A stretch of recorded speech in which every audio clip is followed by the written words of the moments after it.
सरोज रज निज मल मुकुर सुधारि वरणो रघुबर विमल यशो जोदायक फलचारि सियावर रामचंद्र की जय।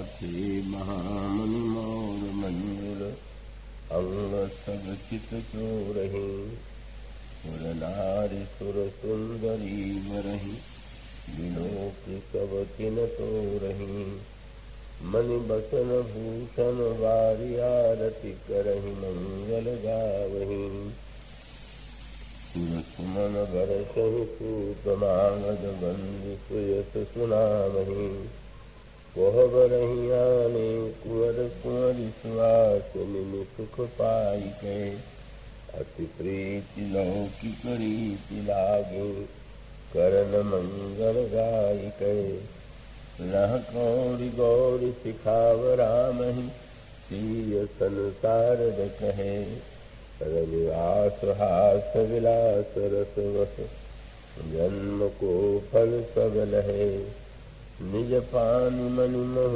देखियति मूर्ति स्वरूप निधान की चालति न भुजबल्ली विलोकन विरह भय बस जानकी कौतुक विनोद प्रमोद प्रेम न जाई कही जानहि अली बर कुंवरि संता सुंदर सकल सखी लगाई जनवास ही चली यही समय सुनिय अतीत जह तह नभ नगर आनंद महा विरजहु चोरी चारु चारो मृत मन सबहि कहा जोगिंद्र सिद्ध मुनीश देव मिलो की प्रभु दुंदु विहनी चले हरसि बरसि प्रसून निज निज लोक जय जय जय भनी सहित बधु तीन कुंवरि सब सब आए पितु पास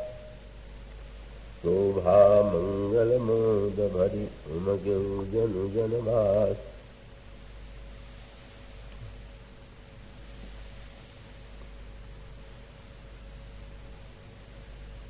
यह सप्तदिवसीय प्रवचन सत्र आज विराम की दिशा में बढ़ रहा है। प्रभु के मंगल में विवाह का प्रसंग आपके समक्ष प्रस्तुत किया गया। कितने वर्षों से यह प्रवचन सत्र चल रहा है तो इसका भी मुझे ठीक स्मरण नहीं है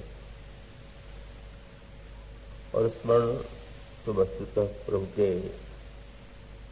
अनंत चरित्र के संबंध में कितने वर्षों का तो कोई अर्थ ही नहीं है। वो तो युगों तक व्यक्ति प्रभु के गुणानुवाद गाता रहे तो भी वह समाप्त होने वाला नहीं। तो ये जो यहाँ का एक सुखद संयोग है, अभी हमारे श्री निवास जी ने बड़े स्नेह और भाव भरे शब्दों में मेरे प्रति कृतज्ञता प्रकट की या प्रशंसा के शब्द कहे और उस संबंध में श्री नारायण भैया, श्री जय भैया, त्याग भैया, शिव भैया और अशोक भैया का स्मरण किया तो वस्तुतः इन सब की जो श्रद्धा है उसका एक माध्यम बनती है कि यह संयोग होता है और इसका सूत्र तो बहुत लंबा है। मैंने प्रथम दिन में स्मरण किया था काटे दवासिनी श्यामाबाई जी का, तो वो श्यामाबाई जी से मेरा परिचय तो अत्यंत पुराना था, बाल्यावस्था का। तो शायद आपको यह जान करके एक नई सूचना सी लगेगी कि इस प्रवचन के जो प्रभु ने प्रवचन का कार्य मुझसे लिया है ले रहे हैं, उसका यह 50वां वर्ष। तो 50 वर्ष से प्रभु सेवा ले रहे हैं। और यहाँ मेरे सबसे पुराने एक श्रोता भी बैठे हुए हैं, और वो है हमारे श्री वल्लभ भैया।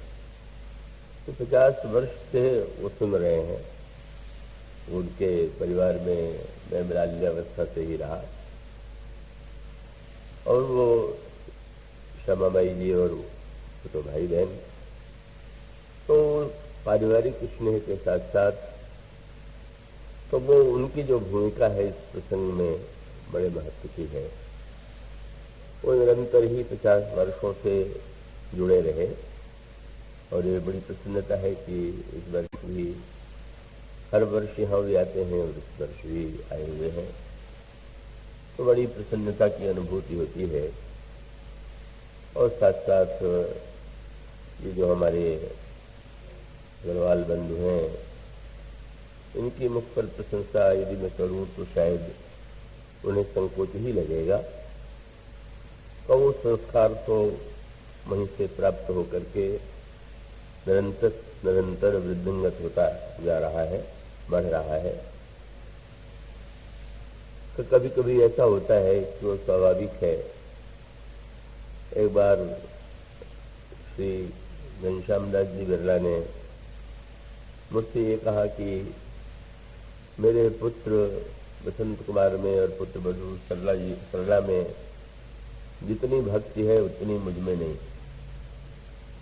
तो मैंने कहा कि उसका अर्थ तो यही हुआ कि मूल वृक्ष की अपेक्षा फल में तो अधिक रस होता ही है, तो इसलिए कोई अस्वाभाविक नहीं। आपने विनम्रता से भी कहा है, लेकिन मीठ ठीक भी है।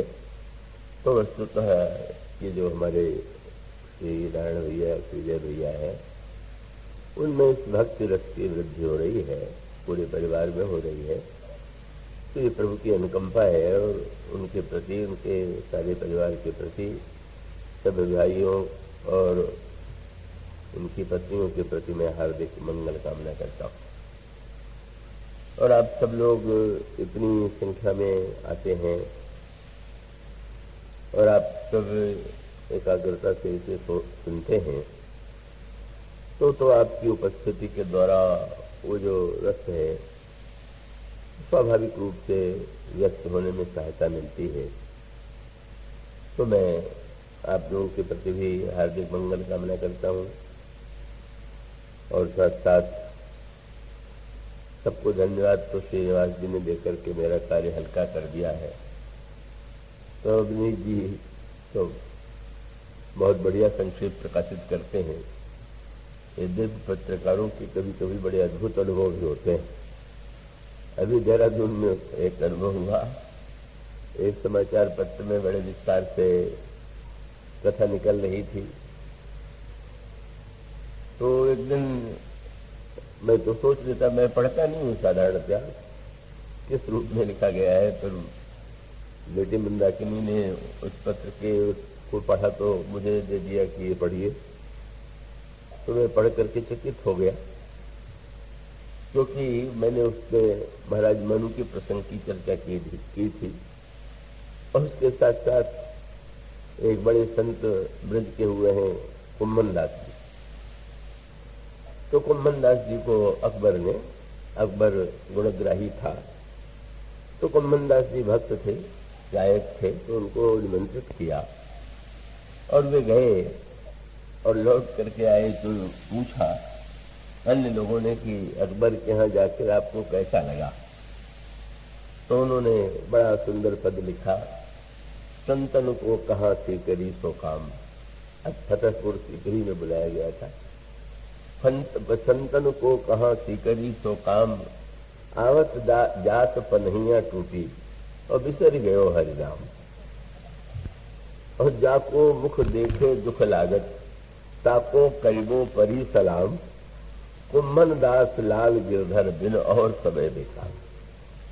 इस प्रसंग का वहां पर विस्तार से उसका चित्रण किया गया था, पर पत्रकार महोदय ने उसको ऐसा रूप दे दिया। उन्होंने कहा कि अकबर ने महाराज मनु को अपनी सभा में बुलाया तो अब मैं तो चकित हो गया कि ऐसे भी पत्रकार हो सकते हैं कि कहाँ मनु का काल, कहाँ अकबर का काल। और वो जो भी कुंभन दास के मुंह से बात थी उन्होंने महाराज मनु के मुंह से लिख दिया था। तो पत्रकारों की महिमा तो बड़ी अनोखी भी होती है। लेकिन मैं जब भी इनका पढ़ता हूँ विनीत जी का तो बड़ा आनंदित होता हूँ। बड़ा सुंदर संक्षेप करते हैं। तो उनको आभार तो श्रीनिवास जी ने प्रकट कर दिया, मैं ये करता हूँ।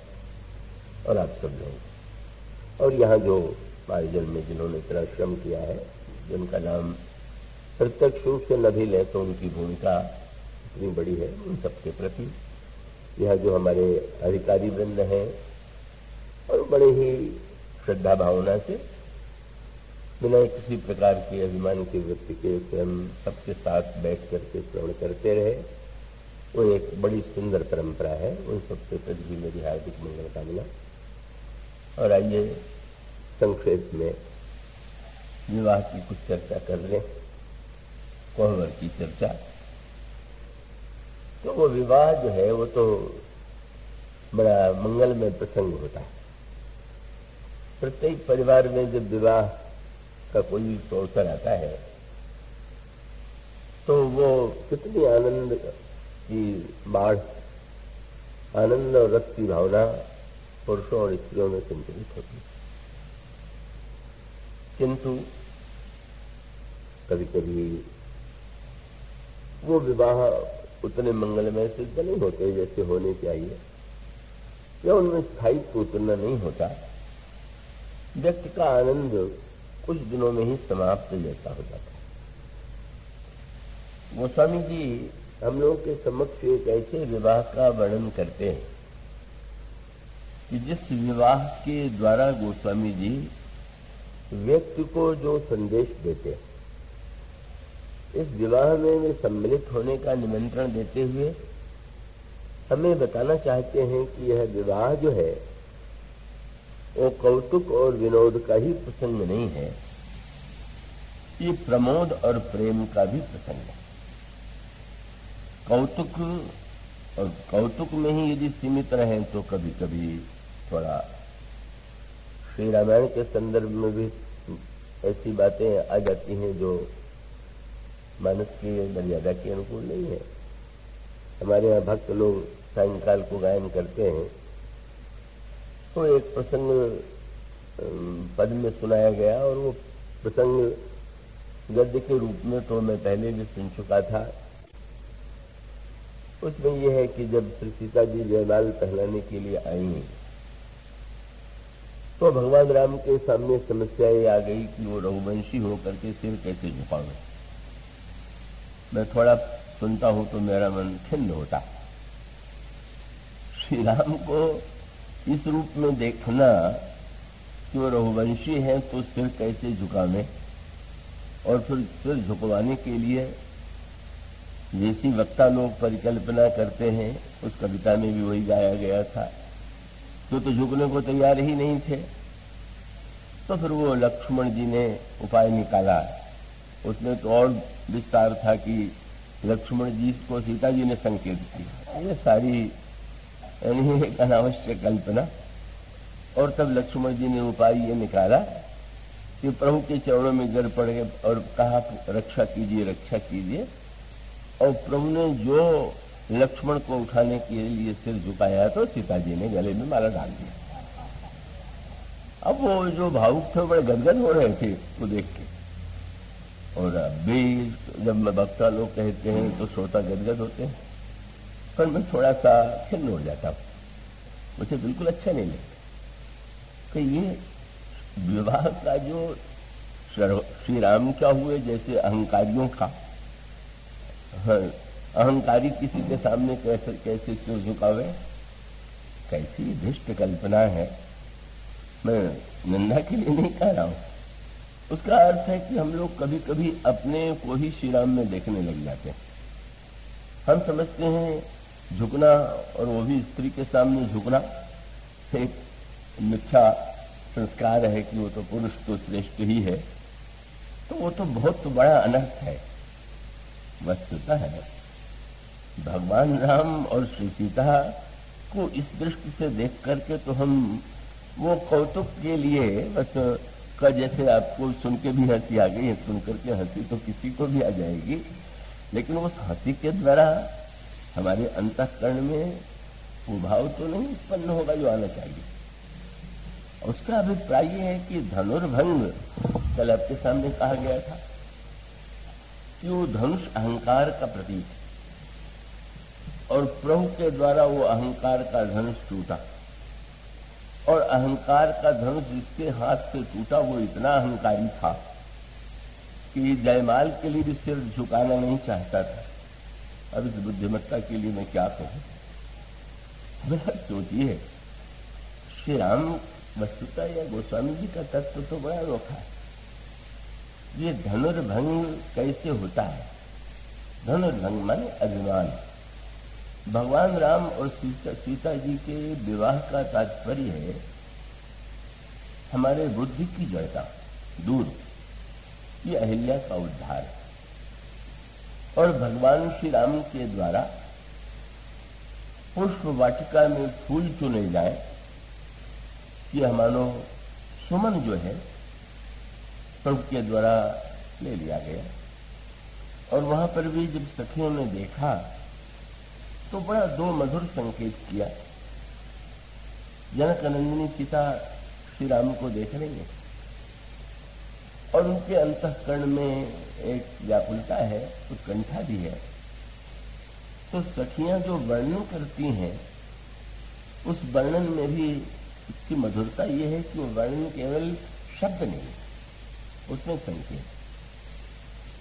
अब जब वर्णन करते समय सखी ने भगवान के चरणों से वर्णन प्रारंभ नहीं किया और भगवान के मस्तक से भी न करके पहली पंक्ति आप पढ़ेंगे तो सखी श्री सीता जी की ओर संकेत करती हुई कहती है कि देखिए तो मोर पंख सिर सोहत नीचे, इनके सिर पर मोर पंख शोभा दे रहा है। तो भगवान राम के सिर पर मोर पंख, और उसकी ओर जब सखी इंगित करती है, वो रामायण का एक ही प्रसंग है जहाँ प्रभु के सिर पर मोर पंख है और सखियां सबसे पहले उसी की ओर इंगित करती। और वो दूसरी वस्तु है कि जो भगवान श्री राम के मस्तक पर फूलों की कलियां, गुच्छ बीच बीच कुसुम कली, मानो वर्णन करने वाले की विशेषता ये नहीं है कि वो केवल एक चित्र बना दिया, तो चित्र में जो दिव्य संकेत भरा रस है। मानो ये जो दोनों वस्तुएं भगवान राम के सिर पर सुशोभित हो रही हैं, मोर पंख और पुष्प की कलियां, ये कहां से आई? भगवान श्री राम अयोध्या से मोर पंख बांध के नहीं आए, और भगवान राम के मस्तक पर मुकुट होता है या एक विशेष प्रकार की टोपी, पर भगवान राम के सिर पर इस समय मोर पंख है और साथ साथ पुष्प की कलियां हैं। मानो सखी का संकेत श्री सीता जी की ओर यह था कि आपके मन में कितना स्नेह है वो तो हम समझ रहे हैं, पर आपके मन में ये बात नहीं आ जाए कि पता नहीं मेरे मन में इतना अनुराग है और उनके मन में मेरे प्रति अनुराग है कि नहीं। तो मानो संकेत ये जो दोनों वस्तुएं हैं का वो उस वाटिका के हैं जो वाटिका से सीता की, और मानो संकेत है कि आपकी बात तो जाने दीजिए, वो तो आपके वाटिका के मोर का जो पंख है वो भी मस्तक पर धारण करते हैं। मानो संकेत ये है कि जब आपके पाले हुए मोर के पक्ष को सिर पर धारण करते हैं तो आपको कहाँ धारण करेंगे? आप जरा कल्पना तो कीजिए, कितना सम्मान देते हैं। भगवान कृष्ण के प्रसंग में तो थोड़ा भक्तों ने और खुल करके कह दिया, उनके चरित्र में तो मोर पंख उनके सिर पर सर्वदा ही रहता है, और भगवान राम के सिर पर उस वाटिका में मोर पंख है। तो कवि ने देखा कि मोर पंख जो है पिछला रहा है, ये सोच करके कि संसार समनमन करता है जिनके सामने उनके मस्तक पर में, और तब कवि ने मोर पंख से कहा उसका नाम मोर चंद्रिका दिया और ये कहा कि मोर चंद्रिका शीस चढ़ तू कस करस गुमान। श्री कृष्ण के सिर पर चढ़ के इतना गुमान क्यों कर रही है? मोर चंद्रिका कह सकती है कि इतने ऊपर उठने पर अभिमान कैसे न करूं, क्यों न करूं? तो उसने कहा थोड़ी देर में तुम्हें पता चल जाएगा। क्या? बोले लखबी पायन में पड़त सुनियत राधा मान। राधा जी मान करके बैठी हुई हैं और जब वो मनाने के लिए श्री कृष्ण अपना सिर उनके चरण पर रख देंगे तब पता चलेगा कि तुम कितने ऊपर अपने में गुमान कर रहे हो। तो भक्तों ने जब यह वर्णन किया तो उसको आप पुरुष नारी के संदर्भ में और पुरुष नारी के संबंध में जैसी धारणाएं आपने पाल रखी है उसके संदर्भ में देखेंगे तब तो आप उस तत्व में जो श्रृंगार की और एक दिव्य रसानुभूति, और उसका अभिप्राय यह है कि आप अपना हाथ सिर पर रखें और आप अपना हाथ चरण पर रखें तो क्या आपको कोई अंतर लगता है क्या? दोनों में कोई आपको भेद नहीं लगता। और भेद जो नहीं लगता कि भाई सिर भी आपका चरण भी आपका, तो उसमें तो कोई छोटे और बड़े की बात नहीं होती। तो श्री राधा रानी और श्री कृष्ण, जनक नंदिनी सीता और श्री राम जो है वो तो तत्वतः अभिन्न है।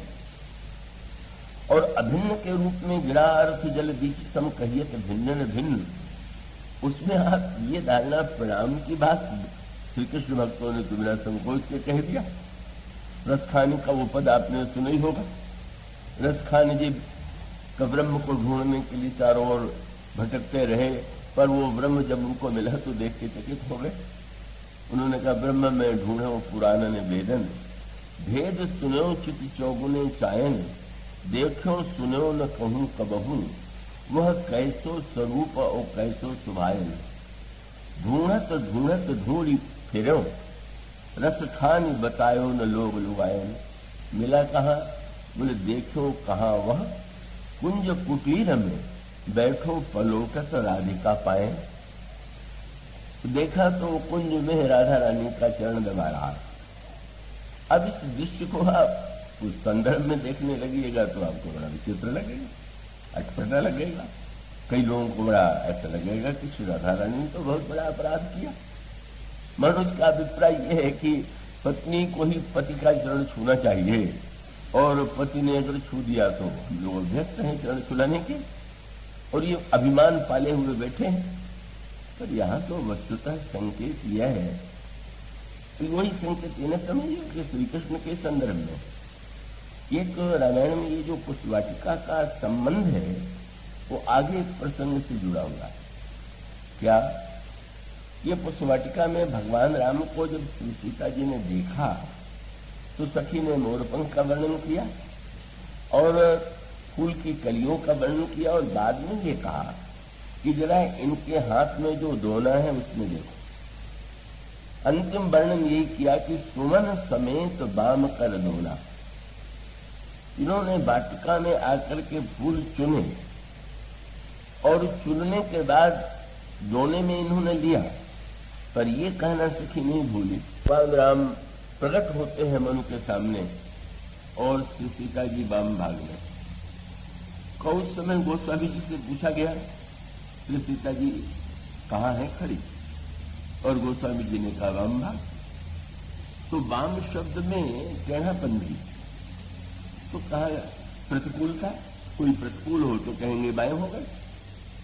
आप कह रहे हैं श्री सीता जी बाएं खड़ी हैं, तो तुरंत गोस्वामी जी ने कहा है तो बाएं, लेकिन वाम भाग शोभति अनुकूला। वाम भाग में रहते हुए भी प्रतिकूला नहीं है, अनुकूला। और इसका सांकेतिक अभिप्राय यह है कि प्रभु जब वाम कर कमलों में सुमन रखते हैं तो संकेत ये है कि सुमन जो उन्हें मिला भी है वो आपके ही भाग में अर्पित कर दिया गया। मानो ये पुष्प के द्वारा सुमन के वाम भाग बाएं हाथ के दोने में लेकर के यही संकेत कर रहे हैं कि मन उनका आपके प्रति अर्पित। ये जो फिर संकेत इसी को गोस्वामी जी विस्तार देते हैं। श्री सीता जी को मुझे आशा है कि आज नहीं पढ़ेंगे, आज तो जाग करके सुन ही लेंगे। श्री सीता जी जब प्रथम बार देखती हैं तो वो झांकी बड़ी प्रिय लगी, इतनी प्रिय लगी कि वो हृदय में उन्होंने बसा लिया।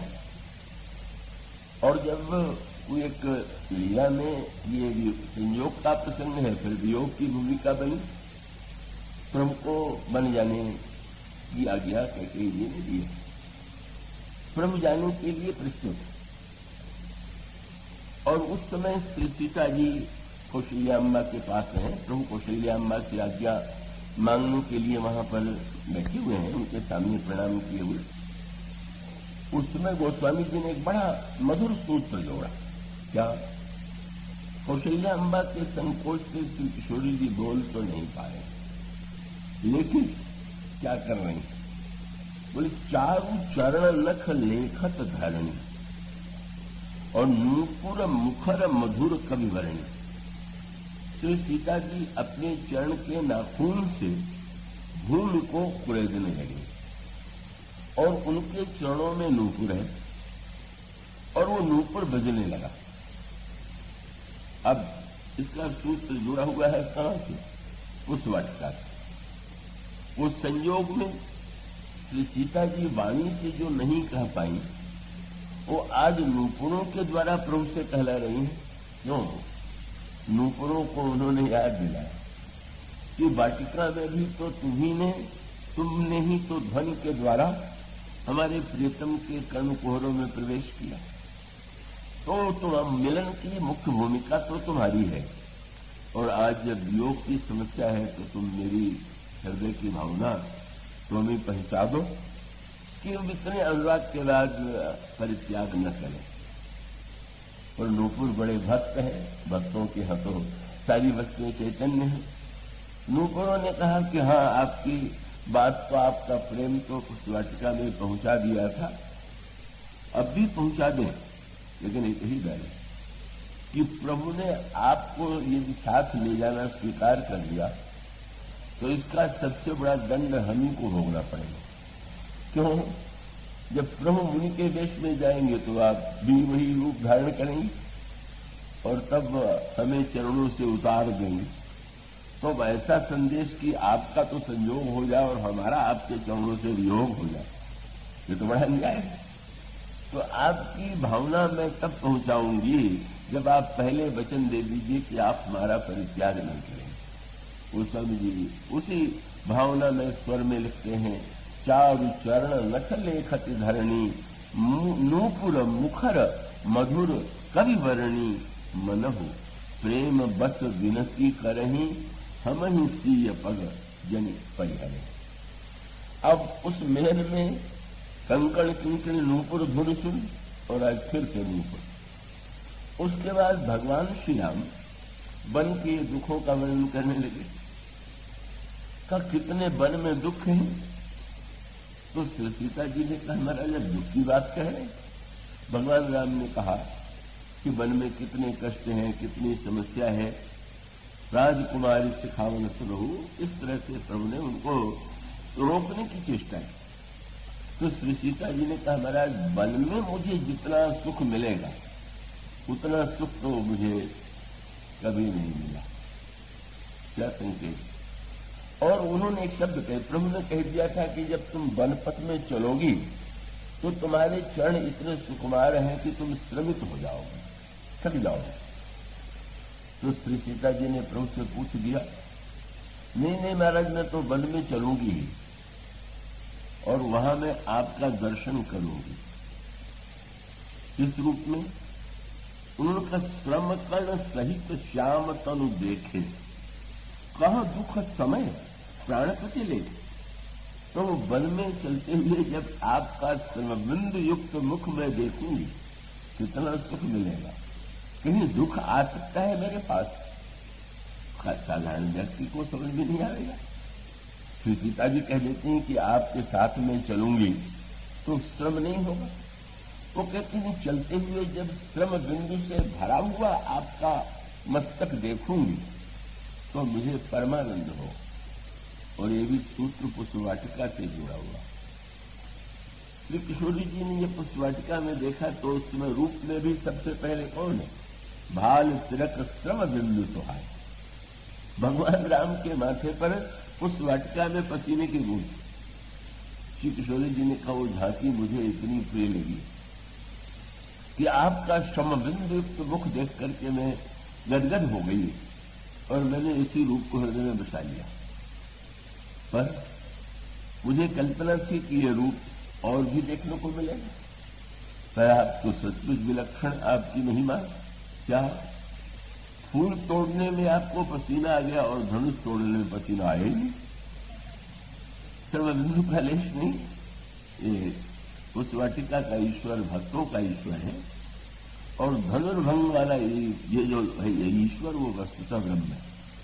भक्तों का ईश्वर करता है और वेदांत का ईश्वर अकर्ता है।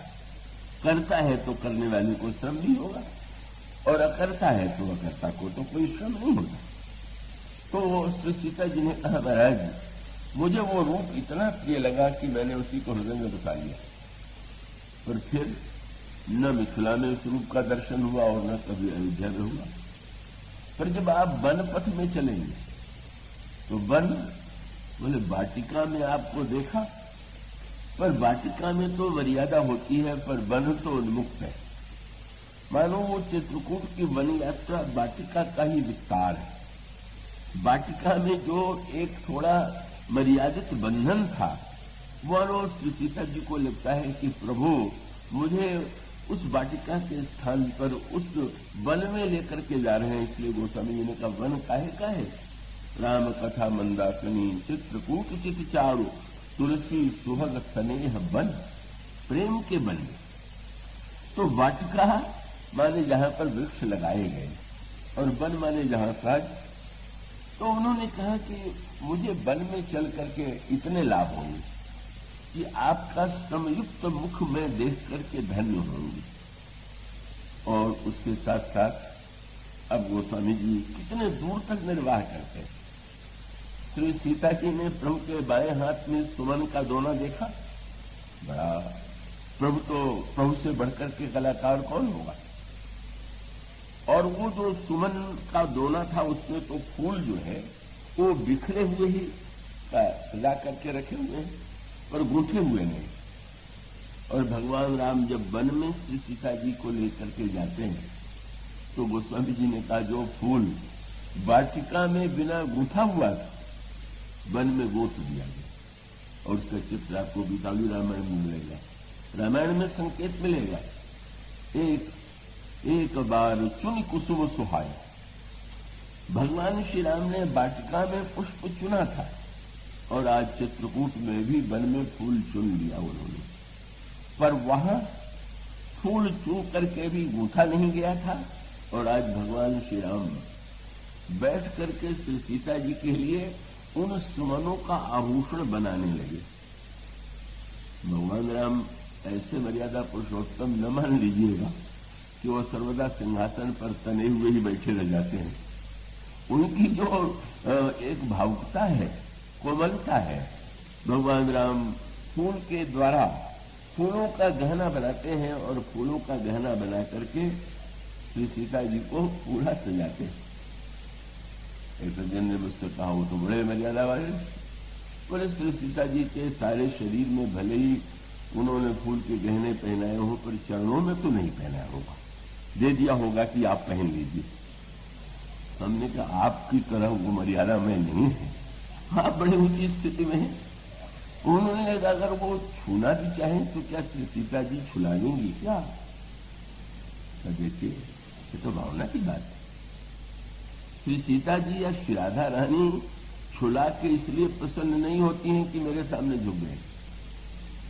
उनको ये लगता है कि अगर प्रियतम को इससे प्रसन्नता होती है, बस उसका मूल सूत्र स्वसुख के लिए नहीं, मैं ये जो स्वीकार करती हैं प्रभु सेवा कर रहे हैं और श्री किशोर जी स्वीकार कर रही हैं, तो जो श्री कृष्ण कर रहे हैं उससे राधा रानी स्वीकार कर रही हैं।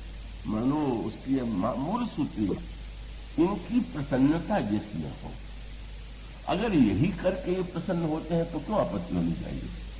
वो घटना आपने सुनी होगी कि द्वारिका में श्याम सुंदर की जो पत्नियां थी उनको आश्चर्य हुआ कि गोपियों की और राधा के प्रेम की बड़ी चर्चा किया करते हैं।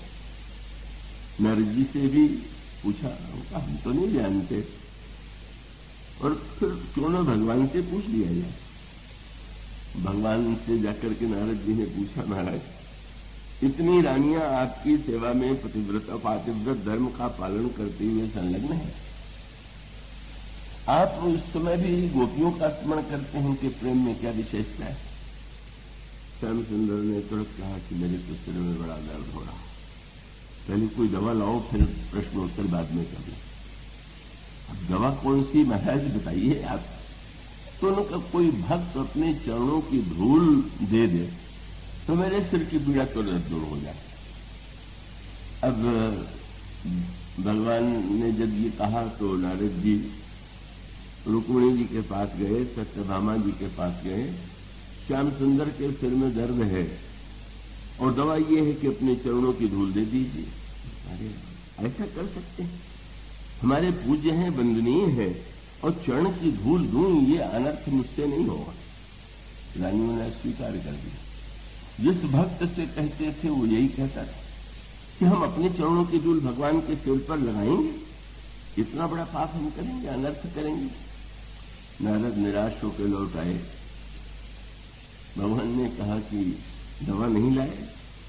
बोले महाराज कोई भक्त देने को प्रस्तुत ही नहीं। अरे तो तुम भी तो भक्त हो, तुम ही अपने चरणों की धूल दे दो ना, घूम रहे हो दवा लेने के लिए। महाराज संसार के किसी भक्त ने जो नहीं किया ऐसा अपराध मैं करूंगा।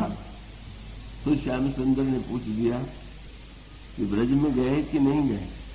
नहीं महाराज, वो तो गंवार गोपियां हैं, वो तो गंवार लोग तो और ज्यादा इन बातों पर विश्वास करते हैं, क्या जाना है। अरे जाकर के तो देखो। जब वो ब्रज में पहुंचे और गोपियों ने सुना कि सिर में पीड़ा है और दवा है कि कोई भक्त चरणों की धूल ले दे, तो सारे गोपियों ने इतनी धूल एकत्र की, जितनी धूल ले जाना हो ले जाइए। अरे किस संसार के किसी भक्त ने चरणों की धूल नहीं दिया? तुम्हें नहीं लगता कि कितना बड़ा अनर्थ है? गोपियों ने यही कहा कि ठीक है, अगर ये पाप है, अगर ये अपराध है, तो इसके बदले में हमको नरक में मिलेगा। लेकिन अगर हमारे नरक जाने से हमारे प्रीतम के सिर का दर्द दूर हो सकता है तो हमें वही स्वीकार है, हमें नहीं चाहिए कोई ऊंचा पद। मानो संकेत यही था कि स्वसुख की भावना जहां है ही नहीं, प्रीतम के सुख को ही जहां पर सर्वस्व माना जाता है, वो जो दिव्य भाव की अनुभूति है वो गोपियों में विद्यमान। भगवान ने नारद से कहा देखो यही अंतर है कि तुम लोग अभी उस स्थिति में नहीं पहुंच पाए कि तो बड़ा अनर्थ हो जाएगा, और उनके हृदय की भावना यह है कि जैसे प्रियतम को सुख मिले, जैसे उनको आनंद मिले, वही जो है हमें करना। और इसीलिए श्रीमद् भागवत में और भक्तों ने कहा कि भाई निजांगम पिया गोपियो ममेत समुपासते। गोपियां जब अपना श्रृंगार करती हैं तो विषय परायणता की भावना से नहीं, अपितु श्याम सुंदर इस रूप में देखना चाहते हैं। मानो ये जो पराकाष्ठा है समर्पण की, वही वहां है और यहां पर भी है। गोस्वामी जी ने स्वयं गीतावली रामायण में, गोस्वामी जी से बढ़कर के कोई मर्यादावादी लिखने वाला नहीं, पर गोस्वामी जी ने गीतावली रामायण में चित्र प्रस्तुत किया। फटक शिला अति विशाल, संकुल सुर तरु तमाल, ललित लता जाल हरत छवि बतान की। मंदाकिन तटिन तीर मंजुल मृग विहंग भीर, का ललित गुण गिरा गंभीर साम गान की। बिरचित परन साल अति विचित्र लखन लाल, निवसत जह नित कृपालु राम जानकी। और प्रभु ने केवल फूलों के गहने ही नहीं बनाए, वो जंगल में जाकर के गेरू और रंगीन जितनी मिट्टी थी वो ले आए और उसको घोल घोल करके वो ले करके श्री सीता जी के मुख पर श्रृंगार करने लगे। चित्रावली का निर्माण करते हैं। वो स्वामी जी चित्र करते हैं, सिय अंग लिखे धातु राग, सुवन निभूषण विभाग। फूल के आभूषणों से उन्होंने श्री सीता जी को पूरा सजाया उनके मुख पर पत्रावली का निर्माण किया और जब श्री सीता जी को तिलक लगाने लगे तो तुलसीदास जी ने पूछा कैसा तिलक लगाया? तुलसीदास जी ने तुरंत लिखा तिलक करनी का कहो कला निभा का। वो जो दिव्य रस है वो कोई वैश्विक श्रृंगारिक रस नहीं है, वह समर्पण का सुख है, प्रियतम के सुख का सुख है। और गोस्वामी जी ने लिखा भगवान राम ने पत्ते बिछाए, फूल की पंखड़ियां बिछाई और श्री सीता जी को बैठाया उस पर। और वही संकेत रामायण में, वही गीतावली रामायण में कि भगवान राम जो है कब वो भगवान श्री राम अपने हाथ से पत्ते बिछा करके जब श्री सीता जी को बैठाते हैं तो उसको उस रस में आप अनुभव कीजिए कि जो समर्पण की वृत्ति होती है, महत्व क्रिया में जो ढूंढेगा वो तो प्रेम का रहस्य समझ नहीं सकता। प्रेम का रहस्य है ऐसी समर्पण की वृत्ति, और वही समर्पण की जो पराकाष्ठा है वही सूत्र रामायण में। और वो प्रसिद्ध पद श्री राधा रानी ने एक दिन गोपियों से कहा कि श्याम सुंदर तो मुझसे बहुत प्रेम करते हैं, अगाध प्रेम करते हैं। पूछ दिया कैसे पता कि बहुत प्रेम करते हैं? तो पद लिखा हित हरिवंश जी महाराज ने, जोई जोई भावे मोहे सोई करे प्यारो। जो जो मुझे अच्छा लगता है वही श्री कृष्ण करते हैं। तो संसार में तो प्रत्येक व्यक्ति ये चाहता है, समस्या संसार की यही है कि प्रत्येक व्यक्ति चाहता है कि मुझे जो अच्छा लगता है वही दूसरा करे। हर व्यक्ति केवल अपनी इच्छा ही की पूर्ति चाहता है। और राधा रानी भी कहती हैं कि मुझे जो अच्छा लगता है वही श्री कृष्ण करते हैं। लेकिन अगला वाक्य रहस्य प्रकट कर देता है। गोपियों ने कहा दो चार घटना सुनाइए कि आपने क्या क्या चाहा और कृष्ण ने कैसे किया। श्री राधा जी चुप, बोल ही नहीं रहे। गोपियों ने कहा बोल क्यों नहीं रहे? उनका सखी इस प्रश्न का उत्तर देना असंभव है। क्यों संभव है? बोले जोई जोई भावे मोहे सोई करे प्यारो, लेकिन जोई जो प्यारो करे सोई मोहे भावे। समस्या ये है कि कृष्ण जो करते हैं वही मुझे अच्छा लगने लगता है। मानो इसलिए वो हित हरिवंश जी महाराज बड़े प्रसिद्ध संत हुए हैं। उन्होंने यही कहा कि हित हरिवंश हंसिन हंस श्यामल गौरव, कहो करे कौन जल तरंगन न्यारो। जल और तरंग को कोई क्या अलग करेगा?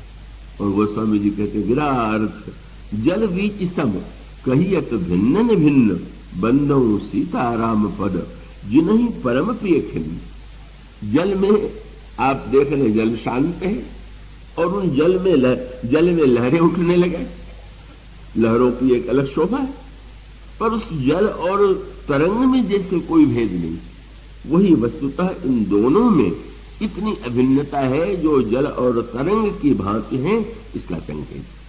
तो पूरे प्रसंग में समर्पण की पराकाष्ठा है, प्रीतम के सुख की पराकाष्ठा है। अभिमान मिटाने का ये प्रसंग है। अभिमान के संदर्भ के इस रूप में व्याख्या का ये प्रसंग नहीं। इसलिए सत्य तो यही है कि भगवान श्री राम धनुष तोड़ने के बाद गोस्वामी जी ने बड़ा मधुर चित्र प्रस्तुत किया। अब सूत्र यह है कि अहंकार को तोड़ने के संदर्भ में प्रभु का रूप क्या है? और रामायण में संकेत किया गया ज्ञान मान जह एको लाए। ज्ञान की एक ही कसौटी है कि अभिमान का लेश न हो। ये परख, और इसका अभिप्राय यह है कि जिसको ज्ञानी होने का अभिमान है वो भी वस्तुतः ज्ञानी नहीं। भगवान ज्ञानी नहीं है बल्कि ज्ञानी। बहुत ही तो अंतर। जब हम गुणी मान लेते हैं तो अभिमानी हो जाते हैं, और भगवान में तो रंच बात धनुष टूट गया। कल आपके सामने प्रसंग आया था। अभिमानी राजा जो एकत्र हुए थे वो तो उस धनुष को हिला भी नहीं पाए, और प्रभु जो है उनमें तो अभिमान का लेश नहीं है। और गुरु के द्वारा प्रेरित भगवान राम के द्वारा धनुर्भंग हुआ। इसका आध्यात्मिक संकेत है वेणु गुरु होई की ज्ञान। भगवान गुरु ही प्रेरित करता है और धनुर्भंग हो गए। मानो ज्ञान की महिमा है कि वो ज्ञान की महिमा वही है कि जब वो अभिमान समाप्त कर दे, अभिमान विनष्ट हो जाए।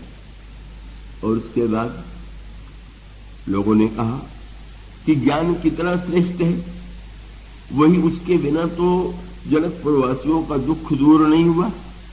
पर भक्त बड़ी भावना से कहते हैं कि हाँ, धनुर्भंग तो प्रभु ने किया, पर जयमाल तो श्री किशोरी जी के कर कमलों में। श्री किशोरी जी एक से दो बन करके, एक ने ज्ञान में रूप धारण किया और दूसरे ने भक्ति रूप धारण किया। मानो ज्ञान और भक्ति का सामंजस्य बता दिया गया। क्या बोले, ज्ञान के बाद अभिमान के नष्ट होने पर भी जयमाला जो है वो तो भक्ति देवी के ही कर कमलों में, प्रमाण पत्र तो उन्हीं के द्वारा मिल जा रहा है। और इसलिए जब वे पहनाने के लिए जाती हैं और वो प्रभु का सौंदर्य देखती हैं, तो जाई समीप राम छवि देखी, रही जनु कुंवरी चित्र और रेखी, चतुर सखी लखी कहा बुझाई, वही रावहु जयमाल सुहाई। चतुर सखियों ने कहा जयमाल पहनाइए, और सुनत जुगल कर माल उठाई।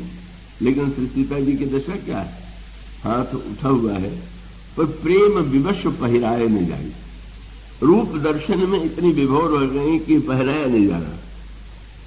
मानो संकेत यही है, प्रभु तो सिर झुकाए खड़े हैं, जयमाल तो पहनने का उसी को अधिकार है कि जो सिर झुका सके। ज्ञान की शोभा यही है कि उसने अभिमान को मिटा दिया है। इसकी कसौटी यह है कि उसको झुकने में संकोच न हो। आप सोचिए, परशुराम जी के सामने वो झुकने को प्रस्तुत है, वो तो संसार में सबके सामने झुक जाते हैं। यही तो उनकी परिपूर्णता है। न झुकना तो अभिमान का स्वभाव है, पर जब विलंब होने लगा तो मानो यूं कह सकते हैं कि प्रभु को लगा कि अब तो दृश्य देखने वाले, इतना विलंब हो रहा है, क्यों हो रहा है। तो मानो श्री किशोरी जी की सखियां कह सकती हैं कि वह आपने भी तो धनुष तोड़ने में बहुत विलंब लगाया है, तो थोड़ा विलंब इसमें भी सही। और प्रभु का संकेत था कि मैं तो युगों तक आपके सामने सिर झुकाए खड़ा रहूंगा। मुझे कोई आपके सामने नमन करने में संकोच नहीं है, पर संकोच एक ही है कि भक्ति देवी के कर कमलों में पहुंच करके भी मेरे हृदय तक पहुंचने में अगर विलंब लग जाए तो भक्ति की मर्यादा के अनुकूल नहीं है। ज्ञान में विलंब, पर भक्ति में विलंब कैसा। और श्री सीता जी प्रेम से उनके कंठ में जयमाल पहना देती हैं। यह ज्ञान और भक्ति का मिलन है, अभिमान का समापन है। तो उसका अभिप्राय केवल इतना है कि सस्ती भावुकता का भी ये दो रूप। एक है कि उसकी गहराइयों में बैठ करके उसके अंतरंग रस का अनुभव कीजिए।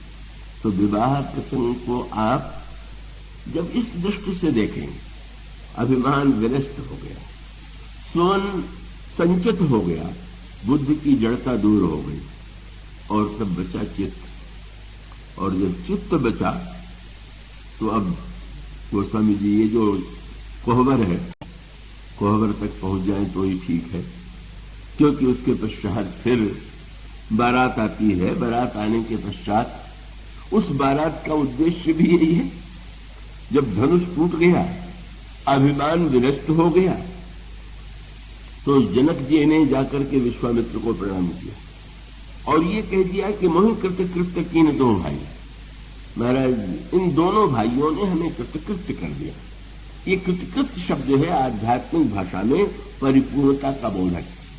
व्यक्ति का कुछ न कुछ कर्तव्य शेष रह जाता है, पर जब व्यक्ति को ये लगे कि नहीं अब कुछ नहीं कर रहा, जनक की ऐसी स्थिति हो गई। इसका अभिप्राय कि अभिमान जब तक है तभी तक करने के लिए प्रेरित किया जा सकता है। जब मैं ही नहीं है तो करने का क्या प्रश्न है। तो विश्वामित्र जी ने कहा कि अब कर्तव्य तुम्हारा तो नहीं, पर तुम दूत अयोध्या भेजो और वहां से दशरथ बारात लेकर के आओ और फिर मंडप में तुम कन्यादान दो। तुम जो तो महाराज जनक को कन्यादान करने का अधिकार कैसे होगा कि जब धनुष के द्वारा तोड़ करके उन्होंने विजय प्राप्त करके पा लिया, तो अब जो विजय में प्राप्त वस्तु है उसका दान कैसा?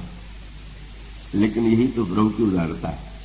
क्या कैसे जीव उन्हें प्रसन्न करे?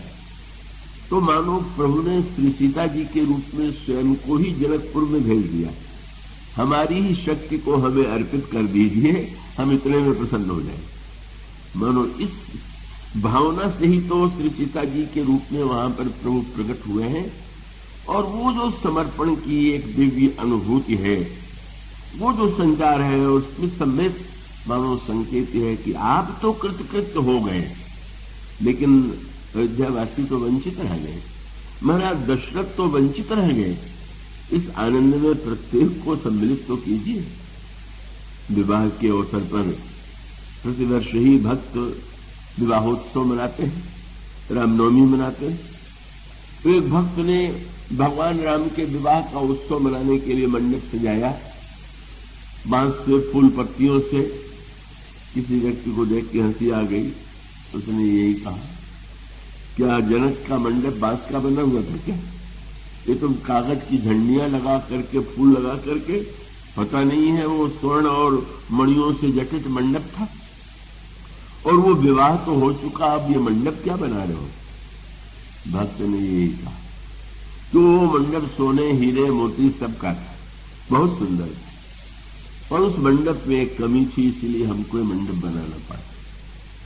जनक के मंडप में कमी रह गई, तुम उसे दूर करोगे? क्या कमी रह गई? उसने यही कहा, उस विवाह के मंडप में जनक थे, दशरथ थे, वशिष्ठ थे, सतानंद थे, विश्वामित्र थे, सब थे, लेकिन मैं नहीं था, यही कमी थी। और जब तक हम न सम्मिलित हो तो हमारे लिए क्या लाभ है? इसका उद्देश्य यह है कि हम भी उसमें सम्मिलित। ये जो सूत्र है, कथा का अर्थ इतिहास केवल सुन लेना नहीं, जो प्रसंग हम और आप कह रहे हैं, सुन रहे हैं, उसमें हम स्वयं भी सम्मिलित हो जाए, यही उसका उद्देश्य है। जब ये अनुभव होने लगे कि स्वयं उस दृश्य में हम भी एक पात्र हैं। आपके सामने जब ध्यान की बात नित्य कथा के पहले की जाती है, तो यही थोड़ी कहा जाता है कि भगवान राम के पीछे भरत जी बैठे खड़े हैं, लक्ष्मण जी और शत्रुघ्न जी दाएं बाएं। यह भी तो कहा जाता है कि हम सब उसी सभा में बैठे हुए। अगर वो ध्यान केवल वह हो कि श्री राम त्रेता युग में कैसे बैठे, तो उसका भी आनंद है। लेकिन उस सभा में हम और आप भी जब बैठ जाए, और ये बैठ जाने का अभिप्राय यह है कि हम भगवान के सामीप्य का अनुभव करें। ये जो विवाह है, जहां पर दूरी नहीं है, पर इतनी बड़ी दूरी जीवन में बन गई, इसी की किशोरी जी ने ये जो कोहबर है उसमें हमें शिक्षा प्रदान की। और वो सूत्र बस मैं आशा करता हूं कि जो लोग नियम से सो चुके हो, अब थोड़ा सुन लेंगे, उतने से भी अंत में फल प्राप्त हो जाएगा। और सूत्र ये है कि श्री सीता जी भगवान राम का दर्शन कर रहे, पर कहां दर्शन कर रहे? और तब गोस्वामी जी कहते हैं, निज पानी मणिमह देख अति मूर्ति स्वरूप निधान, चालति न भुज बल्ली विलोकन, विरह भय वस जाने की। ये तो इतना अद्भुत है। इसमें ज्ञान की दृष्टि से इसकी व्याख्या है, भक्ति की दृष्टि से इसकी व्याख्या है, स्वयं लोकाचार की दृष्टि से इसकी व्याख्या है। और उसको सूत्र के रूप में यूं कहें कि सारी सखियां श्री राम को देख रही हैं, पर श्री सीता जी नहीं देख रहे। तो गुरुजनों को यही लगेगा कि ये बड़ी संकोचमयी है, तो अब इतनी भीड़ में अपने प्रियतम को देखना उन्हें उचित नहीं लगा, इसलिए संकोच के मारे नहीं देख रहे। वो उसमें उनको श्री सीता जी का शील दिखाई देता है। पर ज्ञानी और भक्त के लिए तो उसमें बड़े महत्व के सूत्र हैं, और वो दो सूत्र हैं। और वो दो सूत्र का वेदांत का सूत्र यह है, लिखा हुआ है कि श्री सीता जी को डर लग रहा है कि कहीं प्रभु से मेरा वियोग न हो जाए। लीजिए, पास बैठी हुई हैं और गोस्वामी जी कहते हैं विरह भय बस जानकी। कितना बड़ा सूत्र है। बोले ईश्वर से वियोग जो होता है क्या किस रूप में होता है? ईश्वर दूर चला जाए, संसार में तो किसी से वियोग होता है जब कोई आपसे दूर चला जाए, तो क्या ईश्वर से जो वियोग होता है वो भी ईश्वर के दूर चले जाने से होता है क्या? ईश्वर तो दूर जा ही नहीं सकता। तो भी वियोग कब होता है? श्री सीता जी ने ज्ञानी कहते हैं शिक्षा दे दिया। श्री सीता जी कहां देख रहे हैं? हाथ के मणि के कंकण में, कंकण के मणि में, और हाथ को भी नहीं हिलने दे रहे और नेत्र की पलकों को भी नहीं हिलने दे रहे। मानो ईश्वर का वियोग ईश्वर के चले जाने से नहीं होता। या तो हमारी ज्ञानेन्द्रिय चंचल हो जाए या कर्मेंद्रिय चंचल हो जाए। सूत्र यही है। हमारी दृष्टि कहे नेत्र चली गई तो ईश्वर का दिखाई देना बंद हो गया, उसको अभियोग कह लीजिए। या हम और किसी काम काज में लग गए, ईश्वर का ध्यान नहीं रहा तो ईश्वर से वियोग हो गया। मानो श्री सीता जी कहती हैं उनको पास में रखने के लिए का उनको दूर जाने का अभिप्राय केवल इतना है कि हमारे हाथ जो है वो कर्मेंद्रिय और नेत्र जो है वो ज्ञानेन्द्रिय। उसका अभिप्राय है कि पूरी तरह से जब हमारा कर्म ईश्वर के प्रति अर्पित होता है और हमारी दृष्टि उनकी ओर होती है तो हम ईश्वर के निकट होते हैं, और जब नहीं होती तो भी निकट होते हुए दूरी का बोध होता है। और भक्तों ने एक दूसरा शब्द उसमें पकड़ लिया, उनका निज पान। ये निज शब्द जो है ये भक्ति का सर्वस्व है। मां शंकर जी ने विस्तार से व्याख्या की होगी निर्गुण से सगुण बनाने की, पर सगुण के साथ भी भक्त एक वस्तु के लिए इच्छुक। कि श्री सीता जी जो है भगवान राम को देख क्यों नहीं रहे? तुलसीदास जी ने कहा निज पानी, और उसका अभिप्राय है कि जब तक वह ईश्वर सबका है तब तक कोई ईश्वर दूसरे प्रकार का। उस ईश्वर को निज बना लेना यही भक्त साधना का सर्वस्व। हमारा आपका निजी ईश्वर, और इसलिए गोस्वामी जी ने शब्द चुना निज पान। श्री सीता जी का संकेत यह है कि जब तक ईश्वर हमारा अपना नहीं हो जाता और हमारे ही कर कमलों में नहीं आ जाता, हमारे ही जीवन में स्वयं अपनत्व, ये निज शब्द जो है रामायण में सर्वत्र जो है भक्तों के प्रसंग में मिलेगा। भक्त की एक ही भावना है। लक्ष्मण जी जब बोलेंगे तो यही कहेंगे कि प्रभु, लोग कहते हैं कि आप सारे संसार के स्वामी, लेकिन सुर नर मुनि सचराचर साईं, लेकिन मैं ये मान के आपसे नहीं पूछ रहा हूं।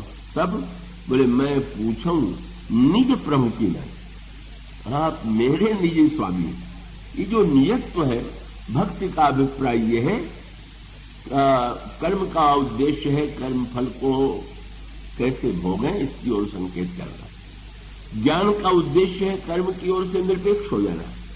पर भक्त कहता है भगवान को अपना बना लो पहले, और अपना बना लो ये निज शब्द मैं पूछो निज प्रभु की नहीं। और भरत जी महाराज बड़े विनम्र हैं, पर जब प्रभु के विषय में बोलते हैं तो उनके मुंह से भी एक वाक्य निकलता है, क्या? बोले मैं जानो निज नाथ स्वभाव। प्रभु यही कह सकते थे प्रभु मेरे स्वामी हैं? बोले नहीं, मेरे निजी स्वामी। और इसका अभिप्राय यह है ईश्वर क्या हमें अपना लग रहा है क्या? अगर वो ईश्वर सबका है तो स्वाभाविक है, वो तो स्वतंत्र नहीं है, कर्म का फल जैसा है वैसा ही भोगना पड़ेगा।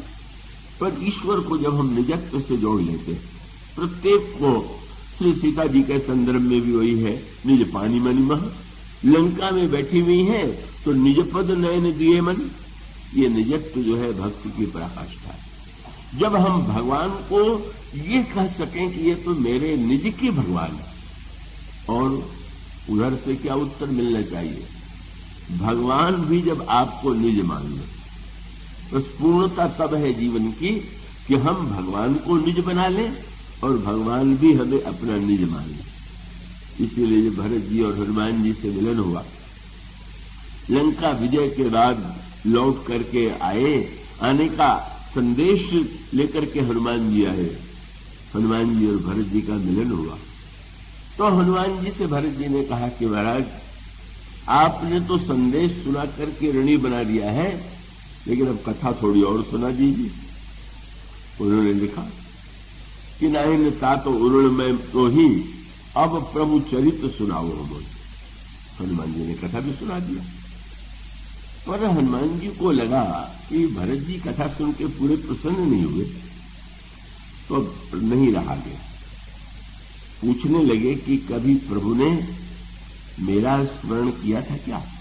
आप तो बहुत दिन साथ में रह करके आए। अरे वो तो आपकी प्रशंसा करते हुए अघाते नहीं। वो तो कहते हैं भरत के समान न त्यागी, न कोई विरागी, न विवेकी संसार में कोई हुए ही नहीं। श्री भरत जी ने यही कहा कि ना, इससे मुझे थोड़ी संतोष होगा। संतोष क्या होगा? बस एक बात बता दीजिए। क्या? बोले निज दास जो रघुवंश भूषण कब मम सुमिरन करो। क्या कभी उनके मुंह से शब्द आपने सुना कि भरत मेरा निजी सेवक? निज शब्द नहीं है तो चाहे जितनी प्रशंसा करे, उससे हमें क्या संतोष होगा? यही जो निजत्व है, यही भक्त का सर्वस्व। ये विवाह जनक ने किया तो आपको क्या आनंद मिलेगा हमारे आपके स्वयं जीवन में? और इसीलिए गोस्वामी जी ने कहा ये जो जनक का मंडप है ये तो जीव का हृदय है।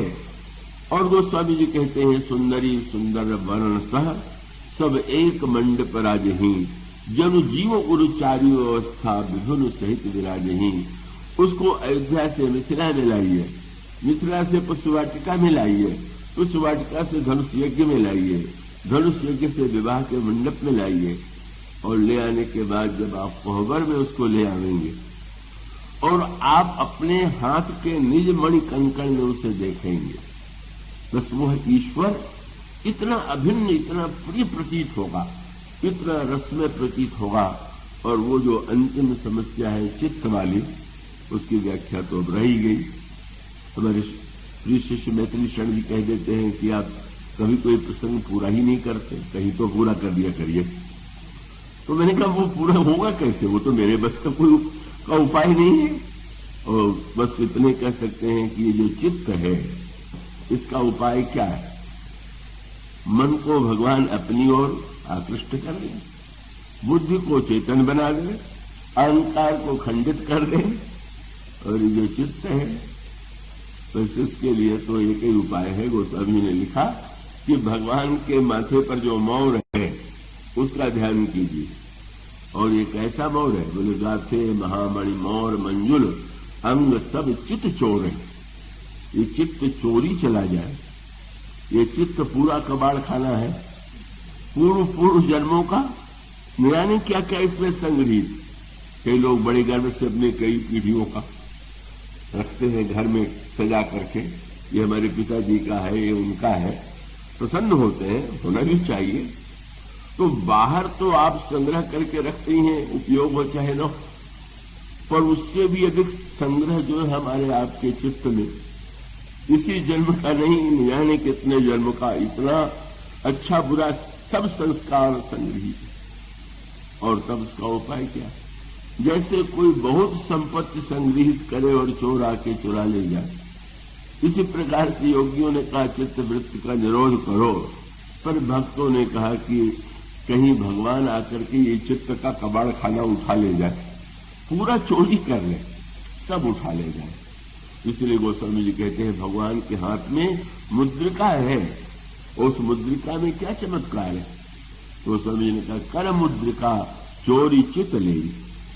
प्रभु जब चित्त को चुरा ले, सब कुछ जो संग्रहित है वो चित्त प्रभु की दिशा में पूरी तरह से वे उसको ले ले, और यही व्यक्ति के जीवन की धन्यता है। इसलिए ये अनंत विवाह का प्रसंग जो है वो तो न कभी समाप्त होने वाला प्रसंग है, अधूरा ही रहेगा।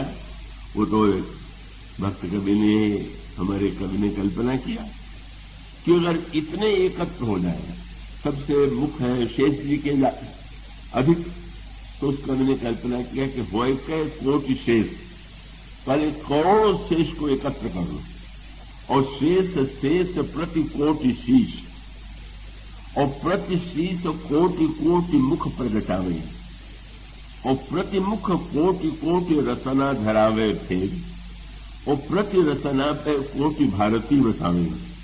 ऐसा लंबा गणित का चक्कर है।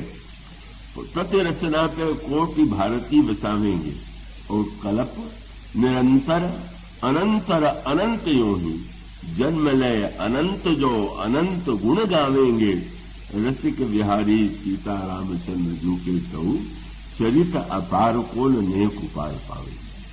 ये प्रभु का अनंत चरित्र है, उसे कोई क्या कहेगा, क्या समाप्त करेगा। पर फिर भी आपका भी ध्यान घड़ी की ओर होगा, मुझे भी देखना ही पड़ रहा है।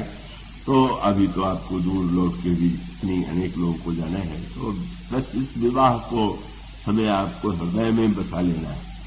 ये कोहबर अपने हृदय को ही अंतरंग हृदय का वह भाग बना ले और उसी कोहबर में निज पाणी मन में प्रभु के रूप को देखने वाली जनक नंदिनी का ध्यान करके हम अपनी चित्त वृत्तियों को सहज रूप से निरुद्ध पा लेंगे। इन शब्दों के साथ पुनः आप सब लोगों के प्रति और हमारे नारायण भैया, जय भैया और श्री त्याग जी, श्री शिव जी, अशोक जी, सबको मेरी हार्दिक मंगल कामना।